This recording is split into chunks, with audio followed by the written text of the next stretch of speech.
ಉದ್ದೇಶ ಇವತ್ತಿನ press meet ಉದ್ದೇಶ ಜಂಗಮಕೋಟೆ ಹೋಬಳಿ 13 ಹಳ್ಳಿಗಳ ವ್ಯಾಪ್ತಿಯಲ್ಲಿ ಒಂದು ಕೈಗಾರಿಕೆಗಳನ್ನು ಅಭಿವೃದ್ಧಿಪಡಿಸಬೇಕಂತಕ್ಕಂಥ ಒಂದು ನಿಟ್ಟಿನಲ್ಲಿ 2024ರಲ್ಲಿ ಸರ್ಕಾರ ಒಂದು ಪ್ರಾಥಮಿಕ ಅಧಿಸೂಚನೆ ಹೊರಡಿಸಿತ್ತು. ಸೊ ಅದು ಪರ ವಿರೋಧಗಳ ನಡುವೆ ನಾವು ಹೋರಾಟ ಮಾಡ್ತಾ ನೀರಾವರಿಯನ್ನು ಹೊರತುಪಡಿಸಿ ಉಳಿದಂಥ ಜಮೀನನ್ನು ಕೈಗಾರಿಕೆಗಳ ಅಭಿವೃದ್ಧಿಪಡಿಸಿ ನಿರುದ್ಯೋಗಿ ಸಮಸ್ಯೆ ನಿವಾರಣೆ ಆಗಲಿ ಅಂತಕ್ಕಂಥ ಒಂದು ಧ್ಯೇಯವಾಕ್ಯದೊಂದಿಗೆ ನಾವು ಹೋರಾಟ ಮಾಡ್ತಾ ಬಂದಿದ್ವಿ. ಈಗ ಕಳೆದ 25ನೇ ತಾರೀಕು ಈ ತಿಂಗಳು ಫೆಬ್ರವರಿ 22ರಲ್ಲೂ ಏನಾಗಿದೆ, ಸರ್ಕಾರ ಅಂತಿಮ ಅಧಿಸೂಚನೆ ಹೊರಡಿಸಿದೆ. ಏನು ಅದರಲ್ಲಿ ಅಂತಿಮ ಅಧಿಸೂಚನೆ ಹೊರಡಿಸ್ಬೇಕಾದ್ರೆ 491 ಎಕರೆ ನೀರಾವರಿಯನ್ನು ಬಿಟ್ಟಿದೆ. ಅದು ನಾವು ಸರ್ಕಾರಕ್ಕೆ ಮತ್ತು ಏನು ಈ ಶಾಸಕರು ಮತ್ತು ಸಚಿವರಿಗೆ ಅಭಿನಂದನೆಗಳನ್ನು ಸಲ್ಲಿಸ್ತೇವೆ, ಏನು ನೀರಾವರಿಯನ್ನು ಬಿಟ್ಟಿರೋದಕ್ಕೆ.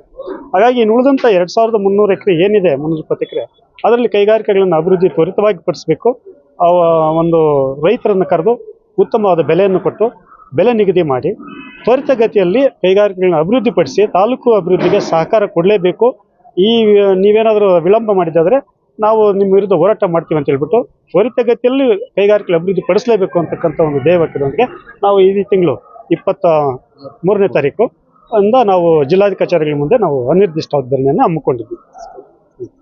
ವಿಚಾರದಲ್ಲಿ ಸಾಕಷ್ಟು ರೈತ ಸಂಘಟನೆಗಳು ಒಬ್ಬರ ಮೇಲೆ ಒಬ್ರು ತಾವು ಪರವಾಗಿದ್ರೆ ಇನ್ನೊಬ್ರು ವಿರೋಧವಾಗಿ, ಯಾಕೆ ಸರ್ ಈ ತರದ ಒಂದು? ಇವತ್ತು ನಮ್ಮ ಅಭಿಪ್ರಾಯ ಬಹಳ ಸ್ಪಷ್ಟವಾಗಿದೆ. ಇವತ್ತು ರೈತರು ಸ್ವಯಂಕೃತವಾಗಿ ನಿಮ್ಮ ಅಭಿಪ್ರಾಯ ಸರಿ ಇದೆ ಅಂತೇಳಿ ಮೆಚ್ಚುಗೆ ವ್ಯಕ್ತಪಡಿಸಿದ್ದಾರೆ. ಕಾರಣ ಇವತ್ತು ಇಡೀ ನಾವು 2823 ಎಕರೆ ಪ್ರಾಥಮಿಕ ಅಧಿಸೂಚನೆ ಒಟ್ಟಾಗೆ ನಾವು ಹೇಳಿದ್ವಿ, ನಮ್ಮ ಜಮಕೋಟೆ ಹೋಬಳಿಯಲ್ಲಿ ಫಲವತ್ತಾದ ನೀರಾವರಿ ಪ್ರದೇಶವನ್ನು ಕೈ ಬಿಡಬೇಕು ಅಂತ ಹೋರಾಟವನ್ನು ಮಾಡಿದ್ವಿ. ಆದರೆ ಇನ್ನೊಬ್ರು ಏನು ಮಾಡ್ತಾರೆ, ಜಮಕೋಟೆ ಬೇಡ ದಿಬ್ಬೂರಳ್ಳಿ ಮಾಡಿ ಅಂತ. ಆದರೆ ಜಮಕೋಟೆ ಬೇಡ ದಿಬ್ಬೂರಳ್ಳಿ ಯಾಕೆ ಬೇಕು ಅನ್ನೋದು ಜನ ಆಲ್ರೆಡಿ ತೀರ್ಮಾನ ತಗೊಳ್ತಾ ಇದ್ದಾರೆ. ಹಾಗಾಗಿ ನಾವು ನಾವು ಸೋದರ ಬಗ್ಗೆ ಮಾತಾಡೋಕೆ ಹೋಗೋದಿಲ್ಲ. ನಮ್ಮದು ಇಷ್ಟೇ, ನೀರಾವರಿ ಪ್ರದೇಶವನ್ನು ಬಿಡಬೇಕು ಸರ್ಕಾರದಲ್ಲಿ ಒತ್ತಾಯ ಮಾಡಿದ್ವಿ. ಇವತ್ತು 491 ಎಕರೆ ನೀರಾವರಿ ಪ್ರದೇಶವನ್ನು ಬಿಟ್ಟಿದ್ದಾರೆ. ಇನ್ನು 2332 ಎಕರೆಯನ್ನು ಅಂತಿಮ ಅಧಿಸೂಚನೆ ಹೊರಡಿಸಿದ್ದಾರೆ.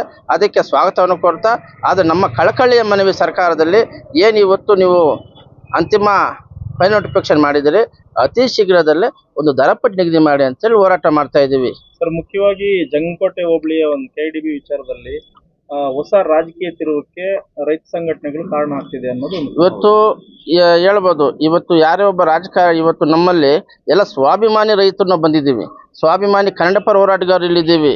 ಇವತ್ತು ನಮ್ಮ ಹಿಂದೆ ಆಗಲಿ ಮುಂದೆ ಆಗ್ಬೋದು ಯಾವುದೇ ರಾಜಕಾರಣಿಗಳಿಲ್ಲ. ಇವತ್ತು ನಾವು 50-100 ಭಿಕ್ಷೆ ಬೇಡಿ ಇವತ್ತು ನಾವು ಹೋರಾಟವನ್ನು ಮಾಡ್ತಾ ಇದ್ದೀವಿ. ನಮ್ಮಿಂದ ಯಾವುದೇ ರೀತಿಯ ಪ್ರಭಾವಿ ರಾಜಕಾರಣಿ ಇಲ್ಲ. ಅದೇ ಇವತ್ತು ನಮ್ಮ ಮಾಸ್ಟರ್ ಆವಾಗ ಹೇಳಿದ್ರಲ್ಲ, ಹಂಗೆ ಹಿಂಬದಿಯಿಂದ ಇವತ್ತು ಹಣ ಕೊಟ್ಟು ಎಲ್ಲ ರೀತಿಯ ಕೊಟ್ಟು ರೈತರನ್ನ ಎತ್ಕಟ್ಟುವಂಥ ಕೆಲಸವನ್ನು ಮಾಡ್ತಾ ಇದ್ದಾರೆ. ಅದು ಕೆಲಸ ಶಾಶ್ವತವಾಗಿ ನಡೆಯೋದಿಲ್ಲ. ಅದೇ ರೀತಿ ಇದ್ರೆ ಇವತ್ತು ಹೊಸಕೋಟೆ ನಂದಗುಡಿಯಲ್ಲಿ 1000 ಎಕರೆ ಅಕ್ವೈರ್ ಆಗ್ತಾ ಇದೆ, ಅಲ್ಲಿ ಯಾಕೆ ಶಬ್ದ ಬರಲಿಲ್ಲ? ಚಿಂತಾಮಣಿ ಅಲ್ಲಿ ಯಾಕೆ ಶಬ್ದ ಬರಲಿಲ್ಲ? ಬಾಗೇಪಲ್ಲಿಯಲ್ಲಿ ಶಾಸಕರು ನಾವು ಕೊಡ್ತೀವಿ ಬನ್ನಿ ಅಂತ ಕೇಳ್ತಾರೆ, ಅಲ್ಲಿ ಯಾಕೆ ಉದ್ಭವ ಆಗಲಿಲ್ಲ? ಹಾಗಾಗಿ ಇವತ್ತೇನು ಕೆಲವು ರಾಜಕೀಯ ವ್ಯಕ್ತಿಗಳು ಹಿಂದೆ ನಿಂತ್ಕೊಂಡು ಮುಂದೆ ಎಲ್ಲ ರೀತಿಯ ಹಣವನ್ನು ಕೊಟ್ಟು ಇವತ್ತು ರೈತನ ದಿಕ್ತಪ್ಪಿಸ್ತಾ ಇದ್ದಾರೆ. ಹಾಗಾಗಿ ನಾವು ಅವನ್ನ ಖಂಡಿಸ್ತೀವಿ.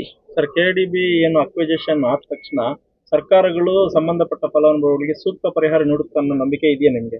ಇವತ್ತು ಅದೇ ನಂಬಿಕೆಯನ್ನು ಹೊತ್ತು ನಾವು ಹೋರಾಟ ಮಾಡ್ತಾ ಇದ್ದೀವಿ. ಇವತ್ತು ನಾವು ಪ್ರತಿಯೊಂದು ಹೋರಾಟದಲ್ಲಿ ಹೇಳ್ತಾ ಇದ್ದೀವಿ, ಯಾರೇ ರೈತರು ಕೊಟ್ಟರು ಕೂಡ 1 ಎಕರೆಗೆ 3 ಕೋಟಿ ಕೊಡಿ ಅಂತ ಕೇಳ್ತಾ ಇದ್ದೀವಿ. ಏನು ಇವತ್ತು ನಾವು ಹೋರಾಟದ ಮೂಲಕ ಅವನು ವಿನಂತಿಸ್ತೀವಿ. ಒಂದು ವೇಳೆ ನಂಬಿಕೆಗೆ ಹುಸಿ ಆದ್ರೆ ನಾವು ಅಂದಿನ ದಿನಗಳಲ್ಲಿ ಅವ್ರ ವಿರುದ್ಧ ಹೋರಾಟವನ್ನು ಸ್ಟಾರ್ಟ್ ಮಾಡ್ತೀವಿ. ಈಗಾಗಲೇ ಅಮರಾವತಿಯಲ್ಲಿ ಫಲಾನುಭವಿಗಳಿಗೆ ಬೇರೆ ಬೇರೆ ಕಳಪೆ ಒಂದು ಫಲವನ್ನು ಕೊಟ್ಟಿದ್ದಾರೆ ಅನ್ನೋದನ್ನ ನೀವೇ ಹೇಳ್ತಿದ್ದಾರೆ. ಅದೇ ಒಂದು ರೀತಿಯಲ್ಲಿ KDB ಎಲ್ಲ ಆಗುತ್ತೆ ಆಗಲ್ಲ ಅನ್ನೋ ಗ್ಯಾರಂಟಿ ಏನಿದೆ? ಇವತ್ತು KDB ಅಂತಕ್ಕಂಥ ಶಬ್ದನೇ ನಮ್ಮ ತಾಲೂಕಲ್ಲಿ ಇದು ಹೊಸದಾಗಿ ಬಂದಿರತಕ್ಕಂಥದ್ದು. ಇವತ್ತು ಬೇರೆ ಬೇರೆವು ನಮ್ಗೆ ಗೊತ್ತಿಲ್ಲ. ಇವತ್ತು ನಮ್ಮ ಶಿಲ್ಘಟ್ಟ ತಾಲೂಕಲ್ಲಿ ಮೊಟ್ಟ ಮೊದಲನೇದಾಗಿ ಜಮಕೋಟೆಯಲ್ಲಿ ಬಂದಿದೆ. ಹಾಗಾಗಿ ಇವತ್ತು ನಾವು ಪಾರದರ್ಶಕವಾಗಿ ಇದರಲ್ಲಿ ಅದು ಪರಿಶುದ್ಧವಾಗಿದ್ದಾರೆ. ಯಾರು ನಮ್ಮ ಜಿಲ್ಲಾ ಉಸ್ತುವಾರಿ ಸಚಿವರಾಗಿರ್ಬೋದು, ನಮ್ಮ ಶಾಸಕರಾಗಿರ್ಬೋದು, ಪರಿಶುದ್ಧವಾಗಿ ರೈತರ ಪರ ಕಾಳಜಿ ಇದ್ದಾರೆ. ಹಾಗಾಗಿ ಅವ್ರ ಮೇಲೆ ನಂಬಿಕೆ ಇಟ್ಟು ನಾವು ಇವತ್ತು ಅವ್ರ ಮೇಲೆ ನಂಬಿಕೆ ಇದೆ. ಯಾಕಂದರೆ ಅವ್ರು ರೈತರ ಪರವಾಗಿರ್ತಾರೆ, ರೈತರಿಗೆ ಒಳ್ಳೆಯ ದರವನ್ನು ಕೊಡ್ತಾರೆ.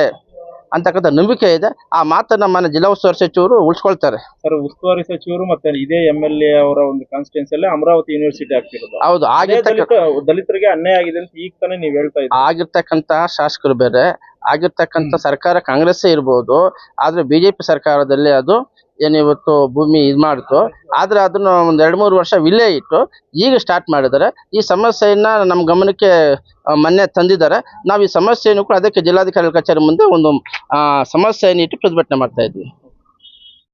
ಹಿಂದೆ ನಮ್ಮ ತಂದೆಯವರು, ನಮ್ಮ ತಾತನವರು ಜೀತದ ಹಾಳಾಗೆ ಮಾಡ್ಕೊಂಡಿದ್ರು. ಇವತ್ತು ಅದೇ ಪರಿಸ್ಥಿತಿನೇ ಬಂದ್ಬಿಟ್ಟಾಗಿದೆ. ಇವತ್ತು ನಮಗೆ ಒಂದು ಕಾರ್ಖಾನೆ ಇಲ್ಲ, ಅಥವಾ ಒಂದು ಗಾರ್ಮೆಂಟ್ಸ್ ಇಲ್ಲ, ಯಾವುದೇ ರೀತಿಯಾದಂಥ ಒಂದು ಕಂಪ್ನಿ ಇಲ್ಲ. ಈಗೂ ಜೀತದಾಳ ಥರ ಕೆಲಸ ಮಾಡ್ಕೊಂಡಿರ್ರಿ ಅಂತ ಹೇಳೋರು ಕೆಲವರು ಇದ್ದಾರೆ. ಅದೇ ರೀತಿ ಮುಂದಿನ ದಿನಗಳಲ್ಲಿ ಇದ್ದೋಗ್ರಿ ಅನ್ನೋ ಮಟ್ಟದಲ್ಲಿ ನಮ್ಮನ್ನ ತಂದಿಡೋದಕ್ಕೆ ನೋಡ್ತಾ ಇದ್ದಾರೆ.